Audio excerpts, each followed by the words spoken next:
आप समझते हैं कौमें सिर्फ फाइनेंशियल एस्पेक्ट्स की वजह से चलती हैं, अपनी फाइनेंशियल पावर की वजह से चलती हैं? No, not at all. कौमें अपने सोशल सेटअप पर और नॉर्म्स के ऊपर चलती हैं। हमारी ये बदकिस्मती है, हम अपनी किसी बात पर प्राइड लेने के लिए तैयार नहीं हैं। हम किसी की माँ को अपनी माँ कहते हैं।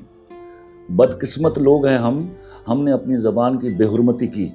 हम अंग्रेज़ी पढ़ के यहाँ से, कनाडा से, अमेरिका से, इंग्लैंड से काम जब यहाँ करते हैं तो सिर्फ उर्दू में करते हैं, या पंजाबी में करते हैं, या सिंधी में करते हैं, या बलोची में करते हैं, या पश्तो में करते हैं। लेकिन हम इतने बेशरम लोग हैं कि हमने अंग्रेज़ी बोलने वालों को तवाना समझ लिया है। पहली प्रॉब्लम ये है। दूसरी प्रॉब्लम ये है कि यहाँ शोरश बपा की जानी है। ये जो औरतें जो बाहर आके नाचती हैं उस दिन, या वो जो मजाक उड़ाती हैं हमारी सोशल नॉर्म्स का, इनको देखकर अंधों को नजर नहीं आता क्या इनको इससे ज्यादा क्या आज़ादी चाहिए? और मैंने पिछली दफा भी मुतालबा किया था, मैं दरख्वास्त करूंगा, मैं हाथ जोड़कर दरख्वास्त करूंगा, ये जितनी लड़कियां आती हैं मार्च निकालने के लिए और ये जो उस दिन नाचती हैं और इस तरह के बेहुदा नारे लोगों को दिखाती हैं, प्लेकार्ड उठा के लेके आती हैं, इनके बाप और इनके भाइयों से मेरी दरख्वास्त है कि उस दिन आप भी शामिल होइए इनके साथ। पहली बात। दूसरी बात, आइए आज आज़ादी की बात करते हैं। ये आज़ादी क्या है? इन्होंने पैट्रियार्की का इल्ज़ाम लगाया, पिदरसरी निज़ाम का नारा उठाया और बाप को गाली दी। हमें बाप से चाहिए आज़ादी, ये था इनका नारा जो मैं सुनकर आया हूँ। और ये खुले बंदों बोलती हैं। इनसे सवाल पूछिए, आप पूछिए, जब मैं प्रोग्राम में नहीं हूँगा और ये आपके मत्थे लगेगी तो इनसे पूछिए। आज़ादी है हम ये जो बाप की इनकी अपनी मर्जी जो है, जो एक बदतमीज़ाना नारा इन्होंने उठाया हुआ है जिसकी इनके पास कोई जस्टिफिकेशन नहीं है, बट ये दूसरों को सवाल करने वालों को कहती है आपको समझ नहीं आई तो ये समझाइए, इनको बोलिए, फर्ज कीजिए हम ये नारा कुलियतन मान लिया जाता है कि मेरा जिस्म मेरी मर्जी। तो ये मर्जी कब शुरू होगी? बच्ची जब पैदा होगी तब, साल भर की होगी तब, 2 साल की हो जाएगी तब, 4 साल की हो जाएगी तब, 8 साल की हो जाएगी तब, 14 साल की हो जाएगी तब, या ये उस वक्त शुरू होगी मर्जी जब वो गलती और गुनाह करने के काबिल हो जाएगी? तो इसका मतलब है ये जस्टिफाई कर रही हैं कि आज से 1400 साल पहले, या पहले तो ये मान रही हैं कि उस वक्त से पहले तक बाप की मर्जी चलेगी। तो जब बाप की मर्जी चलेगी तो आज से 1450 साल पहले जो बाप बेटी को दफना दिया करते थे वो सही करते थे? हाँ, बेशर्मो, 16-18 साल पालने वाला बाप अगर 18 साल के बाद उसकी आपकी निगाहों में इज्जत नहीं रहती तो असल में आपकी नज़रों में आपकी अपनी इज्जत नहीं है, आप अपनी तौहीन खुद कर रही हैं। और मैं आपको बताऊं, ये एक अलाव है जो मेरे यहाँ की नेक नाम औरतों के दुपट्टे जला रहा है। और मैं आज बोलता हूँ, it is high time now. मैं मर्दों से रिक्वेस्ट करता हूँ कि कोई आदमी इनके खिलाफ कोई रैली लेके ना निकले, कोई एक दूसरा मार्च ना निकाले, लेकिन मेरी आज दरख्वास्त है अपनी नेक नाम बावफा और बाकिरदार औरतों से, ये जूता आपके मुंह पर मारा जा रहा है, पलट कर जूता मारिए इनके मुंह पर। ये जो मुट्ठी भर 35-36 नाम नेहाद वीमेन राइट्स की के बारे में बात करने वाली औरतें हैं, इनको अब मजा चखाने की जरूरत है। चैंपियन बनी फिरती। दुआ और कोशिश कीजिए कि इस तरह की गंदगी जो है अगले साल के 8 मार्च तक मोहित ना हो जाए। That's my answer.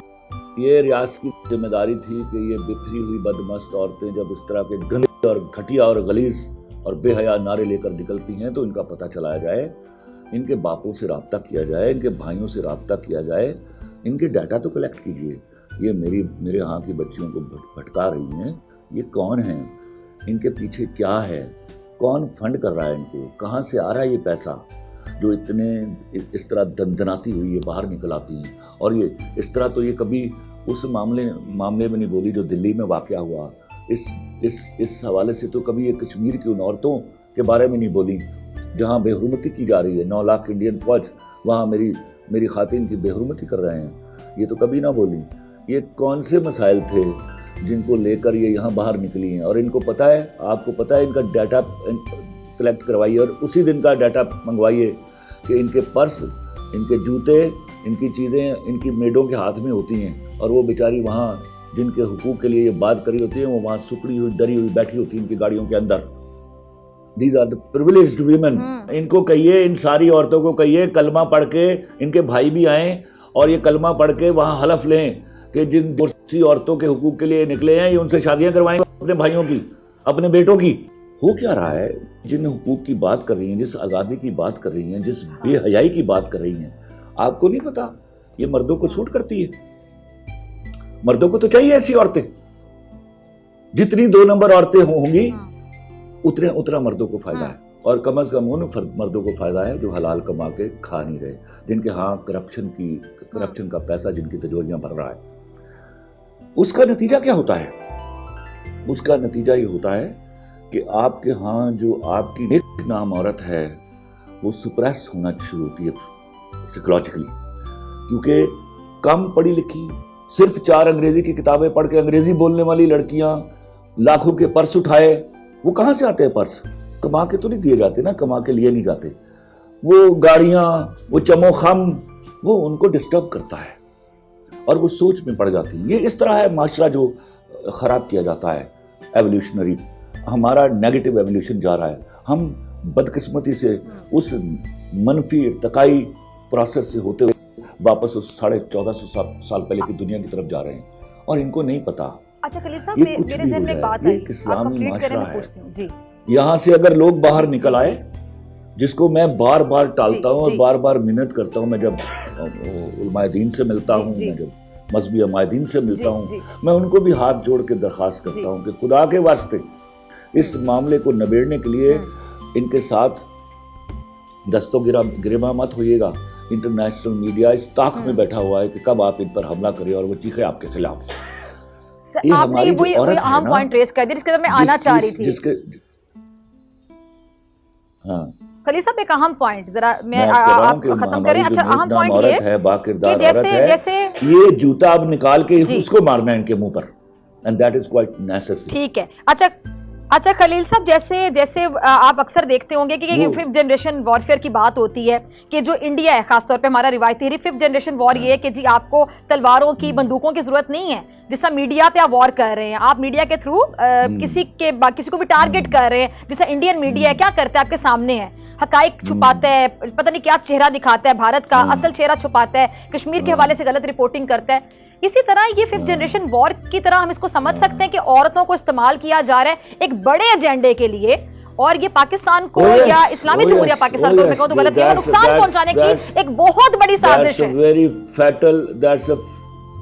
That's a very fatal tool which is being used in 5th generation war, और चूंकि उमूमी तौर पर इसके दिए हुए जख्म जो हैं वो फौरी दिखाई नहीं देते, जिस तरह अभी हमारे लोगों को पता चला, और वो अब इस अकीदत से बार बार मेरी तरफ देखते हैं और मैं एक्चुअली उनकी तरफ देख रहा हूँ कि this is high time now कि इनको we should come back with the right now, instead के ये बीमारी ज़्यादा फैले और हमारे सोशल सेटअप को डिस्टर्ब करे। याद रखिए, इस बात को बड़ी बारीक बीनी से समझना होगा।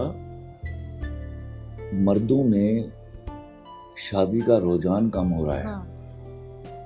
जब 2 नंबर औरतें इस तेजी से अवेलेबल होने लगेंगी, आप याद रखिएगा शादियों का रुझान कम होगा।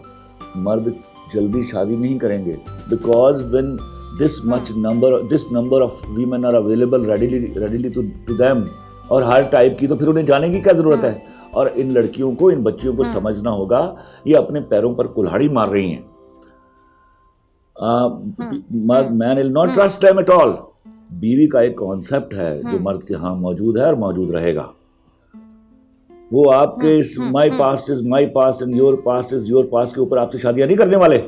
वो आपके साथ दोस्तियां कर लेंगे। दोस्तियों का आप समझती है आपने घड़ी है, ये इजाद की है, ये टर्म ये मर्दों ने इजाद की अपनी सहूलत के लिए। कहीं मैंने लिखा था कि मर्द की सहूलत का नाम है तवाइफ।